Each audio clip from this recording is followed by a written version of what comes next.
What's up, you freak bitches? Welcome to the Next Gen podcast. Welcome to the future where you get fucked in the ass. We got Victor, Mason, and I. Who are you? Who are you? Come on. This is KB, and welcome to our podcast. Yes, where we talk about technology, sacrifices, self-development, androids, anything in the future of technology. Anything. Drugs, Next gen. Steroids. Weed.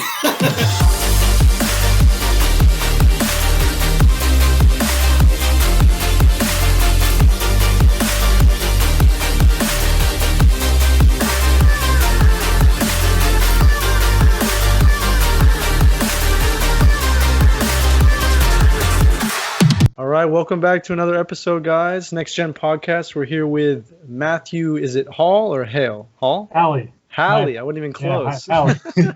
Get it together. Come on, Matthew Halle.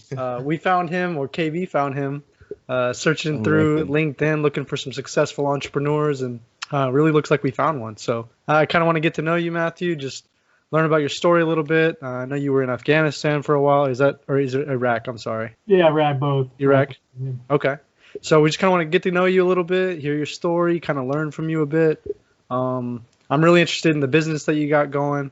I'm trying to start my own business myself. KB is doing his own thing too. We're kind of all really motivated guys and just trying to learn. So, yeah. Well, I guess I can introduce myself. I'm Mason. I started this podcast with KB and my buddy Victor. Victor's an artist. KB's a programmer. I'm also a programmer. And I just started a software company. I'm just trying to, I'm learning the ropes. A lot of things to juggle at once, you know what I mean? And work full time. I work at a automation company, so do software develop for them, and then come home and podcast and build robots and tinker around. That's awesome, man. But yeah.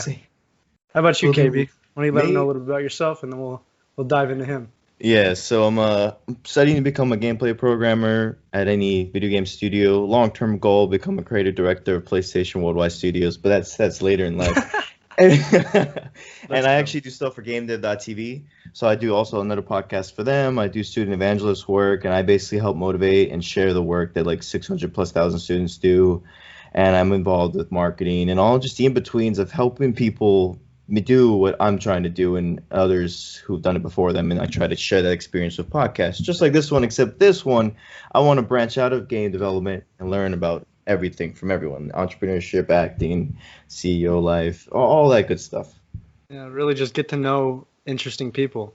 And you're the first we found. Well, first person we don't know personally, so congrats. All right, so Matthew, I guess I kind of want to start with what you do now, and then we can kind of work backwards a bit. For one, where are you located right now? I'm in Columbus, Ohio. Columbus? Okay. Yeah.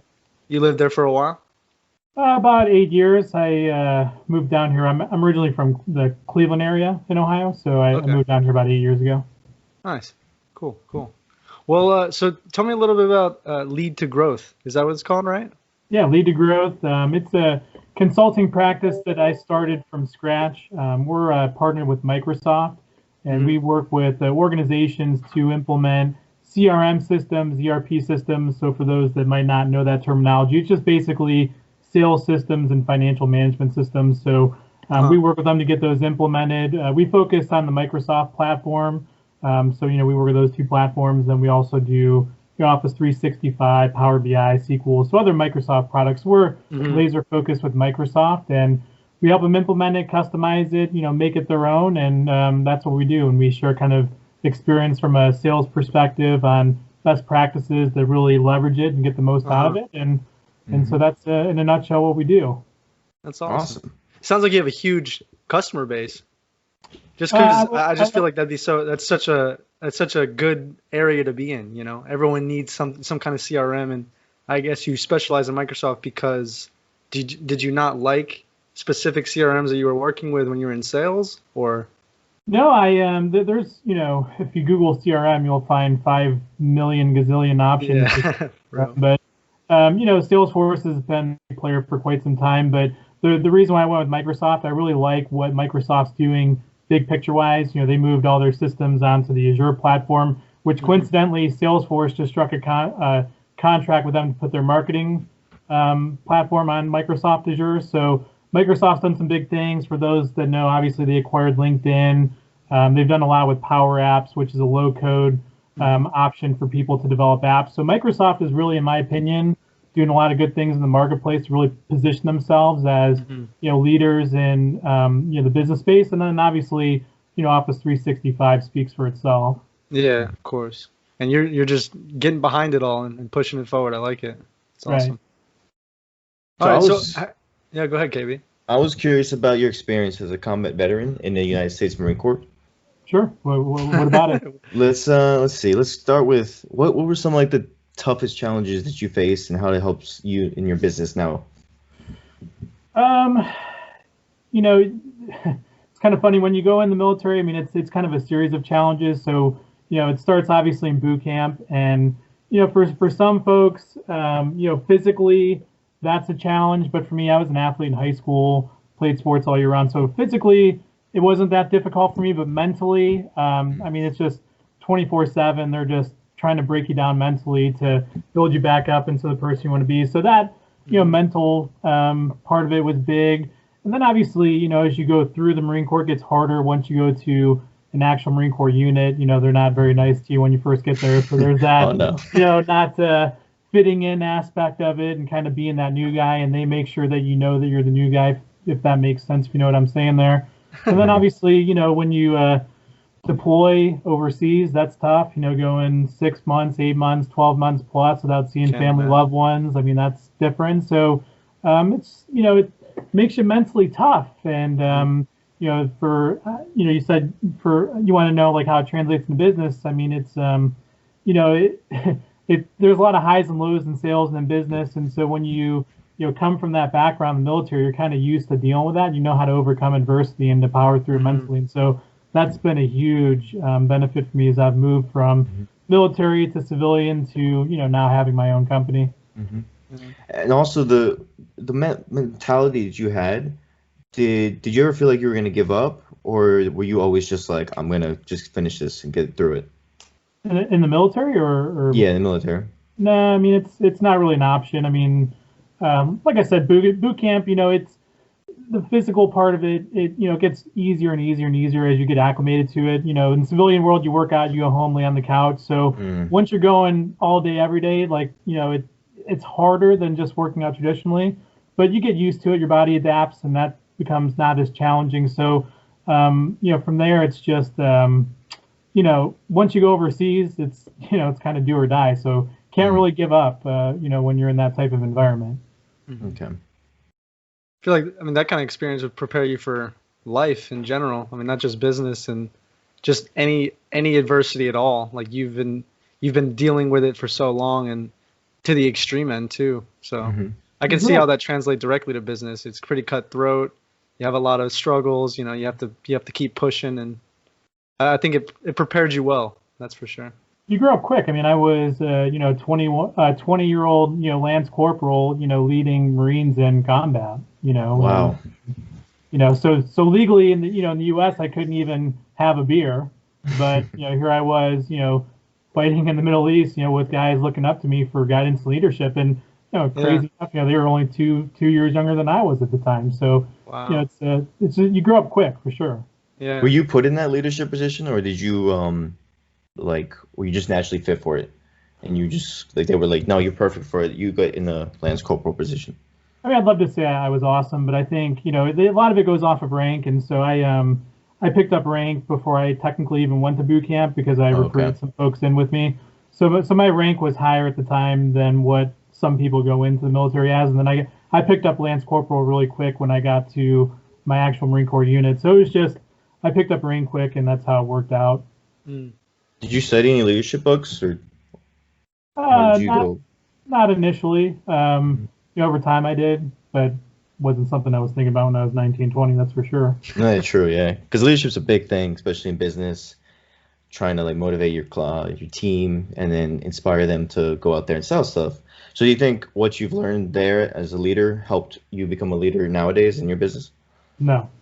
No? Really? No. Okay. I mean, there's probably some I'll be honest. I mean, it was a transition for me, coming out of the military, because the military, it's very hard nosed. Like I can, say things to you that aren't nice, and there's no HR department there to tell me, I'm wrong for saying what I said, right? So it's hard to kind of get out of that mentality and come into a corporate environment where you can't do those types of things. And so I would say, it took me a while to learn that, that hard-nosed approach with people isn't going to work in corporate America. And so I had to modify my approach. Now, the drive and the determination and, the overcoming, adversity, that's obviously important. But I would say that managing people, in a civilian context is far different than what my experience was when I was in the Marine Corps. I have a question. So what do you think then prepared you best? When you decided, it was in 2017, right? You started your business? Yes, correct. So obviously you had that motivation. You knew what you were going to go after. But was there anything that really inspired you to want to start the business other than becoming the boss and having your own team and really just being that guy? I mean, what inspired me, I was lucky to work for some pretty big companies. When Bank of America was a big company that I worked for, that I learned a lot. But what kind of opened my eyes was, and you guys could probably relate to this, when you look at the market and you see these massive companies laying off thousands of people when they're posting record-setting profits. You sit back and think of like, okay, so this company made X billions in net profit, but then they just laid off 5,000 people. That doesn't really sit right with me, and it doesn't really make sense. And when I worked for Bank of America, I was one of those folks that were caught up in a mass layoff. And so, I kind of just got to the point in my life where I didn't want to be one of those people that spent 20 years working at a company to eventually say, hey, thanks for your service. Here's a few months severance and good luck to you.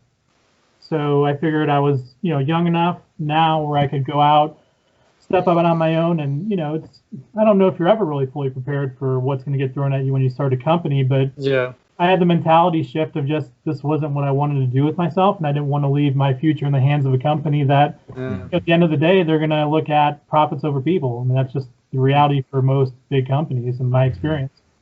You just had to take control. That makes sense. Right. Interesting.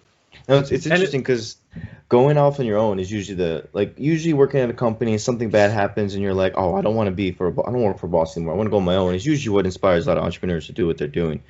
But the thing that's crazy is that it might be a bigger risk to make your own company than it is to work for another company. So what made you say, I'm going to take the bigger risk and start my own thing? It was right timing. It seemed like the layoff happened and you had a couple months severance and you're like, I can do this. Well, I wasn't laid off when I started my company. I was, I actually had a really good situation. I had a great boss. I liked the company I was working for, but I just didn't see myself there in 10, 15 years. And, it was just the choice I made of, I wanted to do it. And I figure, I'm young enough. If I failed, I can start back over, go find a job somewhere else. And it wasn't a big deal to me. So it wasn't really something that, I was worried about. So another question about the business. So when was there a transition from, having your main job as your source of income to, I'm no longer going to work here. I'm putting everything I have into this business, or do you still have another job that you're working to, help ends meet? You know what I mean? So when was that kind of transition? When did you feel comfortable enough to really make the jump and say, I'm going fully committed? As soon as it clicked in my head, I did, basically what happened was I prepaid my first year of business expenses. I had 6 months of, personal living expenses in my account. And I said, I'm just going to quit and go make it happen. And that's pretty much, that's exactly what happened. It was just, I didn't really have the fallback of, that being a side hustle or, a side gig as people call it. I just quit for it and made it happen. And so before you even had clients, before you had anything, customers, nothing like that, you said, I'm ready, and you went for it? I didn't even make a single cold call before I did it. Dang. You just burn the bridges. You're like, I'm doing it. Respect, man. That's really awesome. That's kind of what I wanted to hear too. Some people are a little bit hesitant, like myself, but I mean, currently, I'm at the really early stages, and I definitely don't have okay, well, hearing you say that, to be honest, I could do it. I know I could. Yeah, because you have a client already. I know I could, but I actually really enjoy my job right now, and I'm learning a lot, and I think it's more beneficial for me to learn more than to like jump out now, just because I've just started here like 2 years ago, so I'll hold it out for now. But it's inspiring to hear somebody do that and do it successfessfully. And yeah, you're not alone. I mean, a lot of people do that, and it makes a lot of sense, especially when you're younger and you don't really have that experience. It's a good way to learn how things work in a corporate structure, so that way when you go out, and people are talking to you, you sound educated, and you know what's going on. So I mean, that makes a lot of sense, and a lot of people do that. So for me, I just I had about 10 years of experience in corporate America, and I'm like, well, what else am I going to really learn at this point? That's fair. That's real fair. Do you have a team, Matthew? Yeah, I do. How many people? Oh, there's five other people. Okay. And then myself, obviously. And everyone's working full time? Mm-hmm. Yep.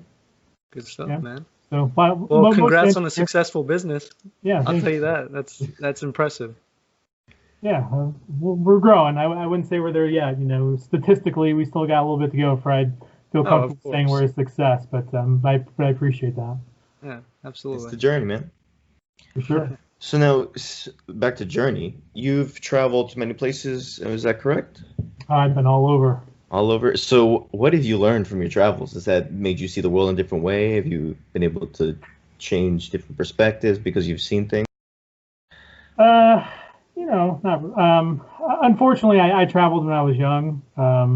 Is it what's the rating of this? Is this a G-rated show, PG-13? Oh no, it's no. You whatever can say whatever the fuck you want. want. I yes. I mean, I traveled a lot when I was in the military, and I was 19, 20-year-old kid. So I mean, I just wanted to get drunk and meet babes, and that's what I was focused on. So I saw a lot of cool stuff, Colosseum in Rome, and I've been to Jerusalem and all. But yeah, I mean, let's be honest, that's what I wanted to do at that point in my life.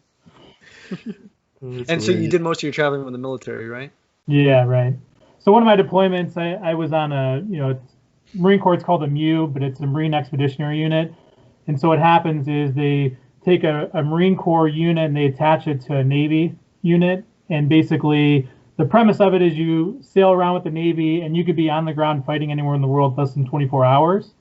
So that's the common. So as part of that, they'll send you off to Iraq or Afghanistan or someplace to get the ribbon, right? Because everybody wants to have a nice, chest full of ribbons and medals. So you do all that, but as part of that, we got to go train with paratroopers in Israel. We got to go Africa. I went to Somalia.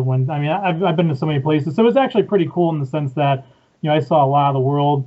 Went to Spain and Italy and Greece, and yeah, I got to go all over. So that was actually a really cool experience from the military, and I got to really see a lot of the world. What was your favorite place? Probably Israel. Israel? Okay. Yeah. Sure. Why is that? I'll put a disclaimer here. It was the one place that we went where the people truly loved and appreciated Americans. And I would say that, to be fair to the other places we went where they didn't feel like that, it's probably because we got drunk and acted like a bunch of dumbasses. and so I probably if that was my city, I probably wouldn't be happy with them either. But when we went to Israel, they brought us flowers, and they lined up to welcome us, and it was, truly, like, they appreciate everything we do for them. And so for me, that left quite the impression from when I was over there. That's very impressive. Yeah, it would make an impression on me too. Greeting you with flowers and jeez. Yeah, it was surreal for sure. What did you get to? So when you visited these places, you visited so many. Did you get to spend like good quality time there, or was it a lot of like, here you got a day to go run around, or how was that like? Did it kind of vary? Yeah, most of the time they let you go out. They call it Liberty. So basically, the way it worked when I was in, pretty much half the people would get to go out and have time off. Half the people would be stuck working. And so what they would do is they'd have people called shore guard, which would be guys that would dress up in regular civilian clothes, but they were actually working. And what they would do is they go around and make sure that we're not too drunk, we're not getting in fights, we're not being, stupid, 20-year-old kids, 21-year-old kids and all that. Then Wow, guys, I didn't know that. Yeah, yeah. And then they have guys on, that, works like on the, pier of the boats. They have like a drunk tent and all that. And so like to get back on the ship, you had to, be able to salute and request permission. God, and some guys would be so drunk, they're, they can't even stand upright. So they're falling all over, and they'd have to send them down to the drunk tent to get them sober again. But they break it up, and so it alternates. And then one time they let us have overnight liberty, and that was the last time they ever did that ever again. So. Oh, but what happened? Who messed up? It was. Oh, it's probably so many of them. Oh, my God, it was. Fight war. They let us. Guys are drinking from 3 p.m. until the next day, and so. Right. Yeah, you already know that's gonna be hell. So, I want to get back to the business stuff, but I do have one question. Was there a punishment if you got too drunk? Like, did you get in trouble, or was it more just like you're an asshole? It depends on what you did. So if you really like messed up, something really bad, they would reduce your rank, hold your pay, do stuff like that. One time we won't get into that, but I did something dumb, and so they had me on urinal duty for 2 weeks. So I'm scrubbing all the urinals in the ship. Sorry for you, bro. Dang, that sucks. Yeah. So it just depends on what you do. I gotcha. All right, well, let's rope it back to your business. I just kind of want to know what your vision is for maybe short term. So maybe next year, this end of this year, something like that. Within the next 6 months, do you have a specific goal, or how do you organize that? Well, so my first 3 years were pretty chaotic. I originally started my company with a partner, and that partner was gone within the first year. So basically, the way the structure of the company was supposed to work, I was going to do, the sales, customer service, and kind of financial management of the company. Then I had a partner who was going to oversee, the technical side, managing the developers, seeing the implementations through, and all that. And so obviously, that didn't work out. So I kind of got left to figure out everything. Yeah. So I finally have gotten to the point now where, I have a really good team. And so what we're doing is, we're implementing a system. So we're putting in an Agile, methodology for doing software development. Yeah. So working through that with the guys, it's different than what some of the folks have, done in the past. They've done more traditional waterfall approaches. So right now I've been pretty process focused. I've been pretty decent on the sales end. And so, our key to, scaling significantly will just be making sure that we have those, processes in place, locked down, everybody understands what needs to be done. Yeah. And we just measure that, right? So that's going to be the big focus. And I noticed you had a Scrum Master certification. Is that right? I do, yep. Scrum Master and Product Owner. So do you think that was worth it? I do, actually. Yeah. What did you learn? Obviously, maybe you can give a quick definition of the Scrum Master just for anybody listening, but I kind of want to know some of the specifics of, or at least the core fundamentals of being a Scrum Master and kind of organizing your business that way. Yeah, so the basic elements of the Scrum team, you have a owner who typically works with the stakeholders to define what it is that you're building. They document everything, process map it, and kind of really from a technical perspective, come up with an architecture, right? Okay. They work in conjunction with development team who actually would go through and do all the coding, right? The Scrum Master who basically makes sure that people follow Agile principles. So we're doing daily stand-up. We're doing everything that you would do with an Agile framework, your sprints and all that. And so basically, the Scrum Master just makes sure you're adhering to it, and then they help reduce and eliminate roadblocks that come up throughout the process. So for me, I won't sit here and pretend that I'm the Agile expert, but what it did for me was it gave me enough of a background where I was able to get my team together and understand why we wanted to go forward with this type of approach.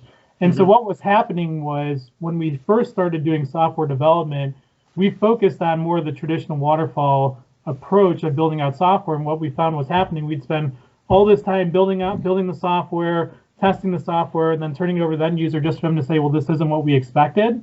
And so, that's a pretty big problem, right? Yeah. So, the Agile made sense because at the end of every sprint, you're turning over a working increment, right? Yeah, And yeah. so it lets them have the product sooner where they can start to use it, test it, and give you feedback.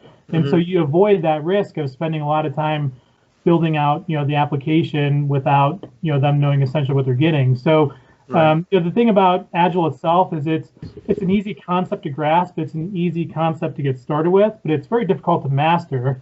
But the most important thing is that you just get started and you modify it and apply it and make it your own. And so for my team, we're all in different locations. So we have a very simple software where we can write on note cards what we're doing, to put into the product backlog. And so we just use a drag and drop, very simple. We're not doing anything complex with DevOps or anything like that because that just makes it more difficult to get started once you start complicating it with software. So learn the process first, and then once you master the process, then figure out the software used to complement you. So that's we're still early in that journey, but it's made a huge difference. We're not going months and months and months turning something over and them saying, well, thanks, but this isn't what we wanted, or this isn't what we designed, right? Right. Yeah, and I guess if you really get organized enough and you're actually delivering on every sprint, the customer is in love with you. Like they have to be. Like they're constantly seeing the changes happen. They're noticing that you care what they say about it, and you're making the changes that they want. It's very like customer facing. And Agile is obviously a big software development, practice. That's what they kind of want you to do now. Waterfall is kind of outdated, right? So it's interesting that you dove so deep in and you got certified. And I think it would be not almost, it would absolutely be beneficial if I were to do the same thing, just for the knowledge, just to know more about the specifics, kind of get organized in my head and see things from a different perspective, Yeah, that's, the one opinion I have, and I'll share this with you. Maybe it helps, or maybe you'll find eventually it doesn't make sense. But sure. I don't think you need to be an expert in every aspect of your business, but I do think you need to have a working knowledge. And especially when you're a founder, nobody's going to come in and figure out your process for you. Like you need to do that, right? And so, another mistake I made early was, when I quit my job, I said, okay, my partner didn't come out, right? Like he left the business. I'm like, well, I got to do this technical piece. And so like, I'm not like by trade a technical guy. So I had to go, I watched YouTube videos, I read books. And so I had to do whatever I had to do in order to make that piece work. And so I said, well, you know what? I'm going to go out and I'm going to hire a sales guy and I'm going to have him sell and I'm going to do this and I'll just make it work, right? And so I had a whiteboard and I wrote out a sales process and I'm like, yeah, that's sweet. That's awesome. Then as soon as I brought the guy in there, he's like, this is the dumbest sales process I've ever used, And so eventually it probably took him maybe 30, 45 days. And he's like, thanks, but no thanks. I'm out of here. Wow. So, my failure was that, I can't expect people to come in here and learn something and figure it out for me. Like you need to do that as the founder and as the business owner. And then once you have that, then you turn it over and that gets you buy-in. I got you. Okay. Well, yeah, no, that's definitely helpful. And I have another question about. Sorry, KB. Did you want to jump in with anything? I'm really keep going. I'm ready whenever you don't have any questions. Okay. So you told me you brought on a guy, right? And for sales, I'm sure it was just commission based, right? You said if you sell something, I'll give you some money or something like that, right? Very yeah. I know you have. Do you have developers on your team, like programmers? Yeah. Okay. So, at what point can you afford a developer? You know what I mean?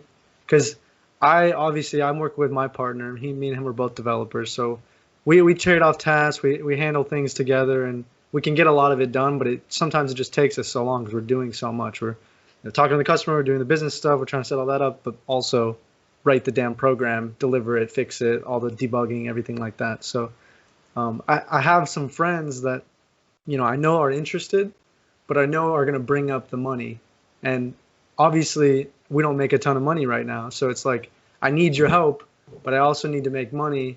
Like I can try to talk to you and like we make a deal. Like if we sell a product, then you can get a piece of it, whatever it may be. But I guess I don't really know the best approach for that, how to bring someone in and still want them to work and give them money, but kind of delay it a bit. You know what I mean? That's kind of a sketchy scenario. Yeah, so it's one I wrestled with for quite a while. What I did for a small period of time was I actually built call lists of developers in my space, and I just started cold calling them. And I did it, with the intent of, building relationships and just seeing what would happen. And so as I started having more and more conversations, I found that there were a lot of people that were in the same situation like I was, but it was inverse, right? So for me, like, I have no problem picking up the phone and making a sale and doing all that stuff. Yeah. But for me, I didn't have, like, I can't, program, write plugins, write integrations, like I can't do any of that. So for the developers, I found that there's a lot of folks out there who are very technologically proficient, but they don't feel comfortable picking up a phone, calling somebody and selling their products and services, right? Yeah. So I found, a few people that, had, been doing some freelance work for some time. They would work with, recruiters who would place them on odds and end, types of jobs. But their frustration was that it wasn't anything consistent. So I said, well, hey, what about this? What if you keep doing the freelancer gig work for a while? I'm going to bring you some deals and we'll kind of grow together. And then we mapped out, like, hey, what would make sense? What do you need income-wise? Let's figure out what we need to do in order to get you to come on board full-time. And so just made that work out. And so the first thing I did before I went there, obviously, was I said, well, obviously you don't know me from anybody, so let me go out and prove to you that I'm capable. Let me bring you a few deals, and let's work on those deals together. Okay. And then at the end of that, let's circle back and have another conversation about how do you feel about this? What do you like? What do you dislike? What can I do better? And let's have an honest conversation. And you have to make it okay for them to say, you know what, hey, like, man, I think you're all right, but I don't want to work with you. You're a jerk, or whatever the case may be. And so just have that open, just be very, very open about it, Right. They need to feel comfortable, and you have to know how they feel about it, or else you'll be in a situation like I guess you've already been through, where they come on board and then they leave you hanging, and you're kind of back where you started. Yeah, so what ended up happening with that was the technical guy that was supposed to run that part of my business, he had a full-time job, and he didn't want to leave, right away to go into a startup, because he had a family and he had, a very specific income requirement. So where I failed was I didn't, clearly define what that jumping off point would be. Right? Yeah. And so I failed there. And then, I don't know if he thought like it'd be like, guys who abandon their garage, or whatever, like, hey, this sounds cool, but then when you actually go and do it, they're like, I can't really play the guitar, so I don't know what we're gonna do here. And that's how it works out. But so then, for me, when I did that with the developers, I actually found a guy who had a company, and he's like, I just can't go out and find enough sales to pay his people, so we worked out an agreement where I acquired his company.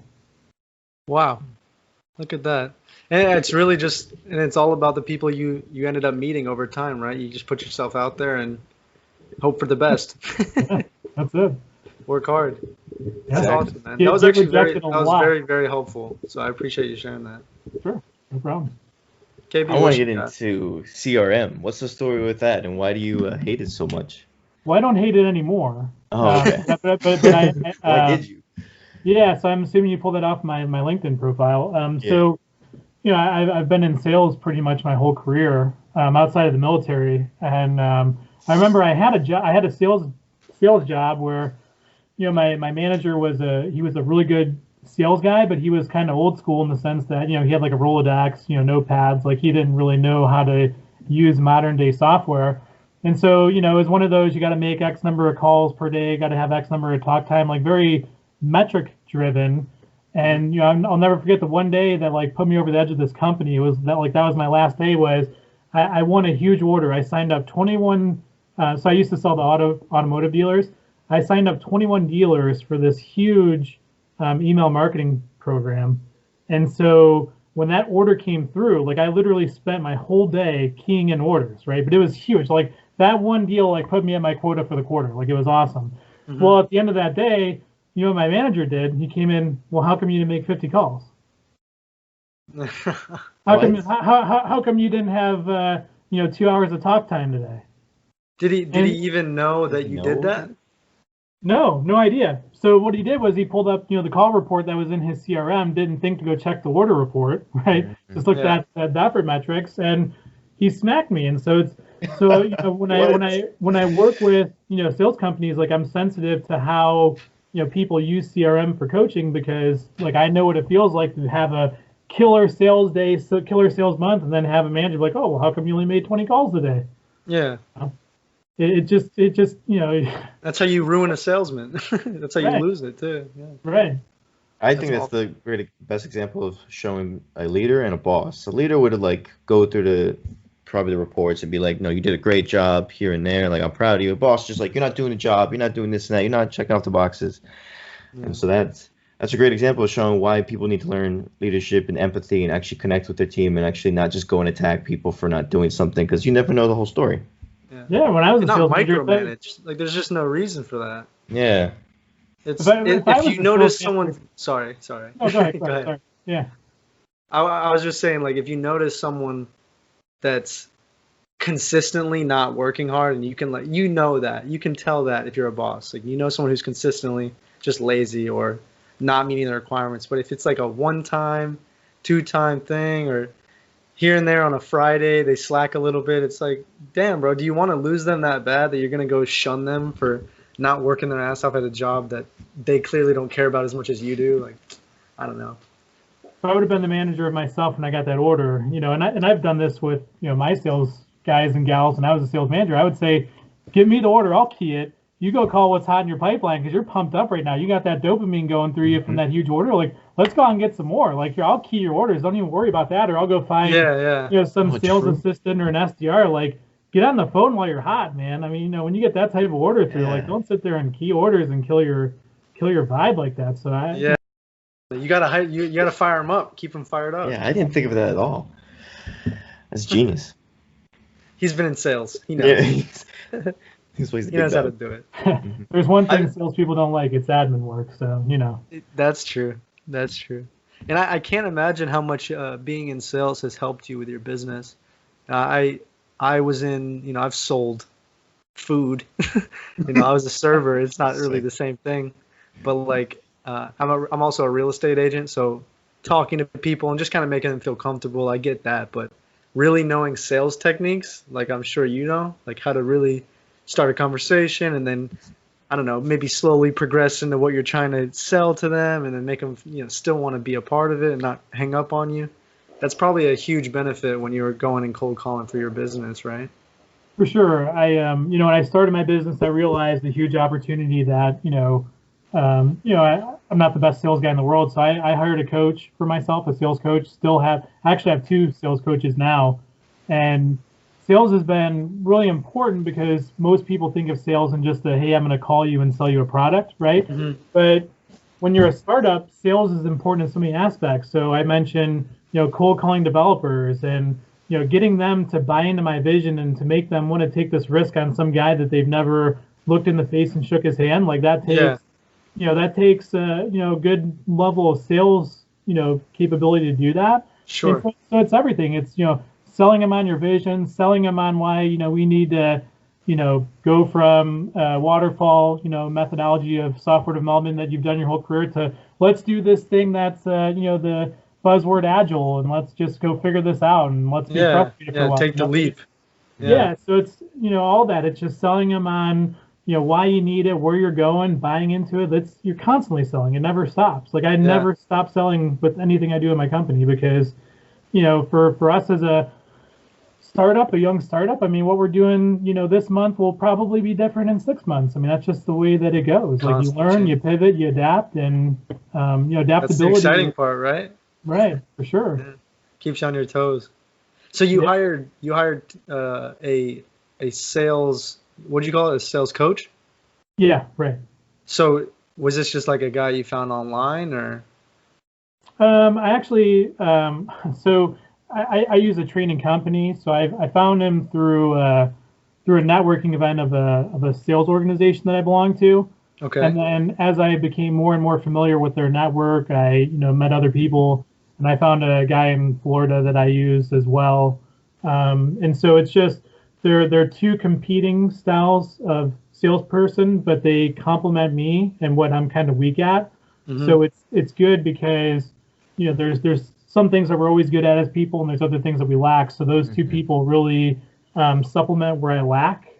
And you know, part of it is, you know, we have accountability calls where, you know, even as a founder, like I need to make sure that I'm doing, you know, what I need to do in order to keep the company going in the right direction. So you know, we have a monthly accountability where, you know, I write out all my goals, all the things I need to do, and sometimes I don't do them, but what the coach makes me do is get on the call and say, hey, I didn't do it. And, you know, eventually, you know, if you have, you know, one or too many conversations where you didn't do something, you start to feel bad, and, you know, you get, you know, they kind of put your feet to the fire a bit. And, you know, the thing that I like is that they don't force me to do it, but they want to instill that guilt of I didn't do it. And so it's just that psychological making you feel holding you accountable. Yeah. Right. Okay. That, you know, that's a genius idea. I don't see why that can hurt you at all. It's just having somebody else, other like me and my partner, we hold each other accountable, right? I say I'm going to do XYZ this week. I try to do XYZ, and he tells me he's going to do A, B, and C. So that's our level of accountability. But when both of us slack, and we both don't feel bad because the other guy is slacking, who's holding us both accountable? And that's kind of where somebody like that would come in, or at least bringing anybody in that's just, you're telling them that you're going to do something, so you have to now do it because you can't let them down, you know? And it costs money. Yeah, it costs money. Yeah, for sure. Yeah, but I'm fond of people that are outside of the organization because, you know, they obviously want to see you succeed, but they're not, you know, really privy to all the other stuff that's going on. They're kind of like a neutral arbiter. And so I feel like it's good to make that distinction, especially like I plan to use it with all my salespeople. You know, as a manager, you know, in a sales organization, obviously coaching is an element of what you do as a sales manager, right? But at the end of the day, the sales manager is there to drive sales. And to me, it's kind of counterproductive that, you know, I'm going to, you know, tell somebody, hey, you have to go sell this way. You're short of quota. And if you don't get there, I'm going to fire you. Like, there's just so many conflicting messages there, in my opinion. And so I feel like it's important to just have that person outside the company who's like, you know what, like I'm 100% focused on your success, and if I don't make you succeed, then I'm going to get fired and I'm out of here too.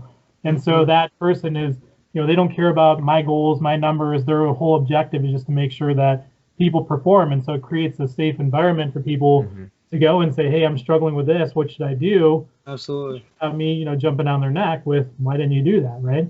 Huh. I like that. And how early on did you end up going with hiring a coach? Or was this something that you had been doing prior?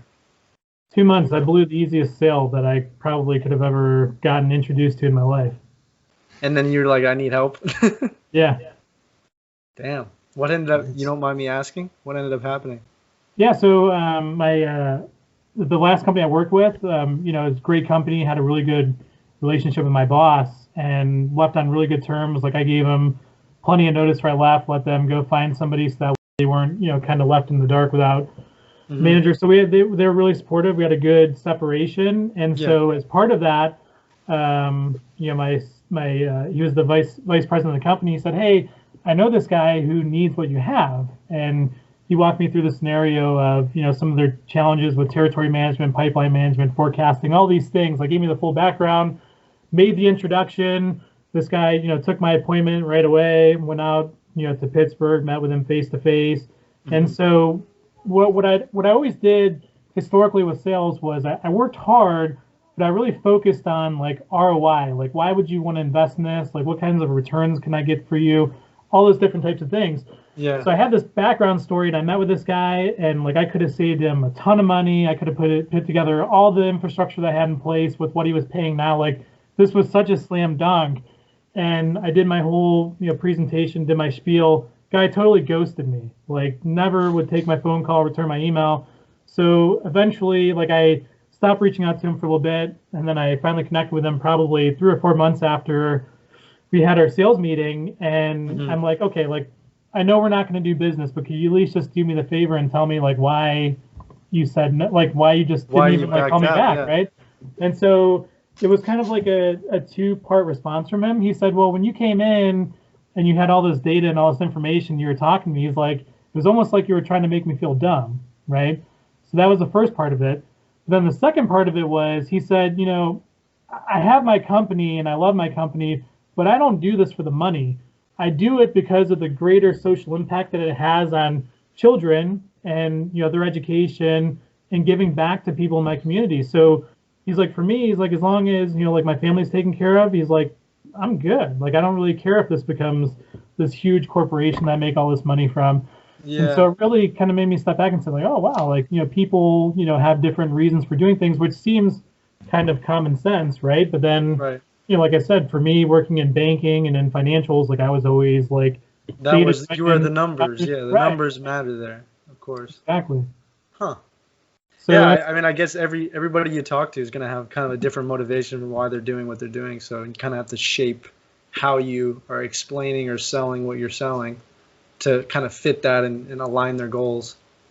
Right. So I needed to have a mentality change. And, like I said, I only had a limited savings. So I'm like, I got to do this quick. And the best way to do it was to find somebody who was, better than I was and better than I was and, get me coached up and change my approach. And it was the best thing I ever did. So how much is a coach, if you don't mind me asking? And how often are you meeting with them? Well, I'm not going to give a number just because I don't know if their rates are different. I don't want anybody. Okay, yeah, that's fair. You don't have to give me a number, but how often are you guys meeting up and holding each other accountable? Well, them holding you. So we meet every week. So I do training, sales training every single week. I do a minimum of 90 minutes every week. Okay. And then I have 1 hour one-on-one with one of my trainers, and that's focused on kind of just accountability metrics, and then just anything else miscellaneous that I might want to cover. Yeah. So I probably devote about 6-7 hours a month to just sales development training. Mm-hmm. Wow. And then every week you're just talking about the goals that you have, what you achieved last week, that kind of a thing, and they're letting you know, hey, well, they're just giving you feedback on what they heard and what you've been telling them.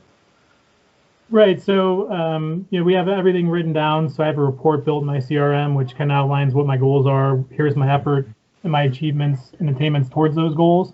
And so it's just a quick review. I mean, it's not like a down deep and dirty, Yeah, of course. It's just pure accountability. But then the rest of it, it's just, it is kind of skill based. I had a situation where this kind of threw me off and I wasn't sure about to do it. How would you approach it? So it's just more or less a collaboration, bouncing ideas back and forth. Mm-hmm. Okay. That type of situation. So forgive me, I don't fully understand what your business does. So lead to growth, you have, you're helping people streamline and use Microsoft and really kind of, make the business process efficient, right? Mm-hmm. But you have developers who you say write plugins and stuff like that. What do you mean by that? So what do you need the developers for? So I'll give you just like a recent example. So most companies have websites, right? Customers go on the websites and they place orders. So an example of something that we would do is we would take a financial system, write an integration from the website where we could see, okay, this order came down, here's the product, we match all that up and reconcile it.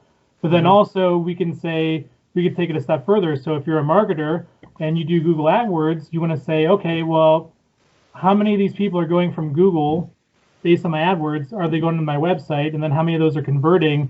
And so we kind of build all that intelligence to show them, what's working for them in terms of their outreach efforts. Mm-hmm. We synchronize, financial management systems with inventory systems. We will set, so then we'll connect that with their CRM system where, notifications will go out to their salespeople to follow up. If you have like a group of businesses that are connected, we'll say, hey, an order came down from this company that's a part of this group. Let's start doing some outreach to some of these other companies and say, hey, this company just bought from us. Like, let's have a conversation because you guys are starting to use us, right? Mm-hmm. So it's just using that intelligence to help salespeople, marketers, just better prioritize their business, do less of the manual reporting, like the company that I just gave you the example of. What they would have to do to reconcile their sales numbers, they would have to meet with their vendor who would then give them kind of a breakdown of what was happening on their Google account. They would then have to go to their website and try to match it line by line to figure out where the orders came from. and then they'd have to try to reconcile that back to their ERP system, which is where the actual order would come down to. Yeah. So just that simple integration that we're using the developer for would save them probably easily 90 to 120 minutes a day. Yeah. Wow. Plus Easily. whatever they would have to pay their vendor to sit there and go through their Google Analytics with them, because obviously they're not going to do that for free, right? Yeah, yeah. That's great, man. So you, you kind of do like you integrate. You're a Microsoft integrator almost, right? So you're integrating into whatever systems they currently have. You're taking the technology that you know very well, and you have developers who can integrate for you, and you go to the guys and you sell it to them. You say, look, you're doing this such a ass backwards way. Let me teach you something. Right, I wouldn't say it like that, but yeah. So, Right, of course. But that's what it is. So we're bringing all their data together, and we're giving them that full picture of their customers, their prospect universe, and so we're helping them just have better visibility into all that. So, obviously, we sell a lot with the Microsoft platforms, but certainly, a lot of companies, they have other applications that they're using. They want them to integrate together. So yeah, that's exactly where, that would be one example of where the developers would come in with respect. Right. Like, I'm sure they have, a broad spectrum of what they can do. Okay, well that's cool. I'm on board. I'm on board. That's awesome. Did you say you had a partnership with Microsoft? Right. Yeah, we're a partner with Microsoft. Right. Okay, so how does that work? Do you just message them saying like, can we work together? Can we help you? How does that work? Yeah, they have an application process you go through. They have obviously certifications that you have to attain to show competency on their products, and then there's all types of different partnerships that you could have. If you're a software developer, you could be a software developer partner. If you're like us, like we're an implementation partner, so we work on reselling the software, but also implementing it. So it just depends on the type of partnership that you have with them. Okay. And did you have any other situations during the last 3 years where it seemed like it was really bad and you just came out, like you just went through it and said, you know what, we're gonna get through this and now we're here? Pretty much every second of the first year and a half. Okay. How did you handle that? You just kept going? Just kept going. So when I quit my job, I had my daughter was about a year old. I had just gotten married 2 years ago, so I kind of blew up what was a decent situation to go do this, and I sold probably 300,000 in my first 90 days, and my partner didn't come out, and as fast as I sold it, it left, and it was disheartening. My wife was like, "What are you doing? Like, why did you quit your job? You moron!" And not in those words. Yeah. And so it was tough, but I thought about going back in the corporate world. I did look to apply for a couple positions, and I had some interviews. But then as I just started talking to some people, I'm like, there's a reason why I left this, and I just need to power through it. And so have you guys ever seen the movie Tommy Boy? Yeah, a little bit. No, I can't remember exactly, but yeah. So Tommy Boy, for those who have seen it or those who haven't seen it, he goes off and his dad dies and he goes on a sales route to save his father's company where he wants to take it over, right? And he's a terrible salesman when he starts out. And so he loses a whole bunch of sales, and then one day he gets hit in the head with a 2x4, and he goes to sell this lady on why she should make him chicken wings. And he's like, what? I don't care. He's like, I have a pizza in the trunk, so she doesn't give me the wings, like I still have a pizza in the trunk, right? So that was the mentality I kind of had using a metaphor from that movie. Was I'm like, well, as long as I got a pizza in the trunk, I'm good. And that's kind of that was my mentality for a long time. And I toughed it out and learned my lessons, and eventually things started to right and found some good people, and now I feel good about the trajectory we're on and where we're going. That's awesome. You feel real sustainable too. Obviously, it's been how long now? I guess almost 4 years. 3 years will be 4 in July. So what has me most optimistic? I grew the company 30% during COVID. So hey, probably the worst thing that could happen to anybody. So if we can grow during COVID, then hopefully when there is some market stabilization and things aren't so crazy in the world, then we can really take off at that point. So we're just using it to not only deepen relationships and grow, but also retool And because I used to travel all the time on the road a lot. So the nice thing about the pandemic has been that I've been grounded, kind of stuck at home. So it gives me a lot more time to work. It's a lot easier to go downstairs and just hop on the computer and work with people. So do you do a lot of cold calls? Yeah. Still? Yeah. Huh. Honestly, that's the only way I find customers is through cold calling. Really? Yeah. I just feel like I don't know. I don't feel like I'd be good at that. Like I don't feel like I could call people and they would just be interested in what I'm talking about. Like they would instantly know I'm trying to sell them something, and I feel like they would just back out. That's how I see it, but I know there's probably a better way to approach it. Everybody does. I mean, you cold call somebody with the intent of selling them most of the time, right? So yeah, it's just being frank up front, captivating them quickly, and kind of qualifying them, and it's not that bad. I mean, you'll get cursed at and hung up on, but how many cold calls do you think you do in a week? If I'm focused and I'm doing it, probably 6,000 to 8,000. What? 6,000 to 8,000? Yeah. Dude, I thought you were gonna say like 100, 200. Wow. Okay. You I need to blew my step my mind. game up. That's Wow. next level. Yeah. Holy shit. That's crazy, man. Well, I mean, it's clearly working. So keep it up. Yeah, I wish I could do better. I'm not a marketing guy. I tried social media, and I don't know. That doesn't work for me. I'm not a good social media person. Yeah, fair. Okay. So where do you find the numbers that you're calling? You just look them up online, whatever's nearby, or? Yeah, I mean, you can. There's a lot of different. I mean, Sales Navigator. You can pull stuff from there. There's a lot of lead source providers out there where you can actually go buy lists from people, and so that's typically what I'll do, buy a list, and I know kind of personas that I want to target. I'm industry agnostic. I don't really some people should specialize, and I'm sure there's probably a lot of reasons to do that, but when COVID hits, if you're in one of those specializations that gets crippled, that hurts. So. Yeah. I just like to call it, have conversations, and just see where they're at and see how you can help them. Right. Awesome.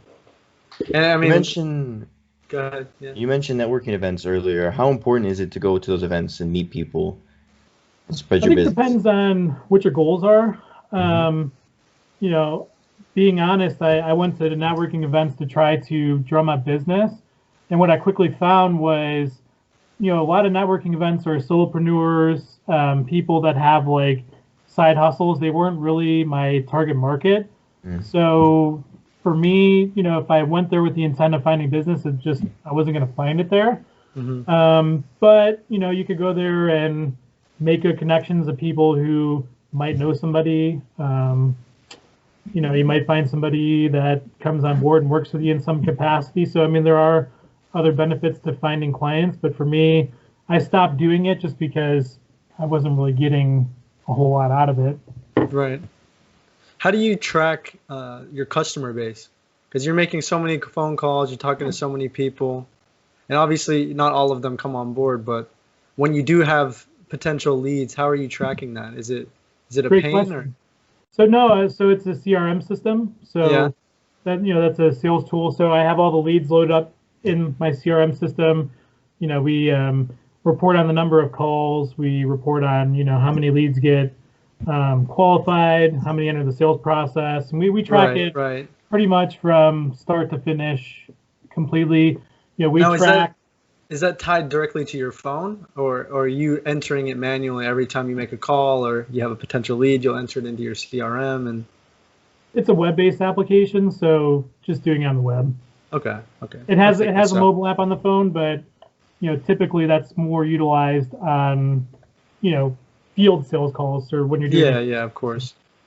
Yeah, I was just interested if you had some way of like tying your phone to the sales call, and it you enter the information from there or something like that. But you probably enter it prior to even. Yeah. Okay. I have different ways of using it. So like if I'm in a person-to-person meeting, I tend to write notes on paper.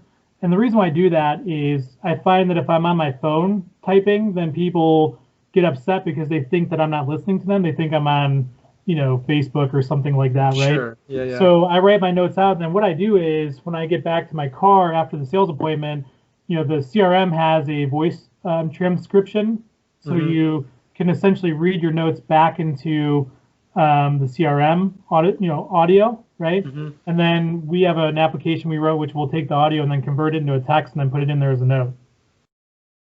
So that's how we do it. Gotcha. Well, that's awesome. Seriously, Matthew.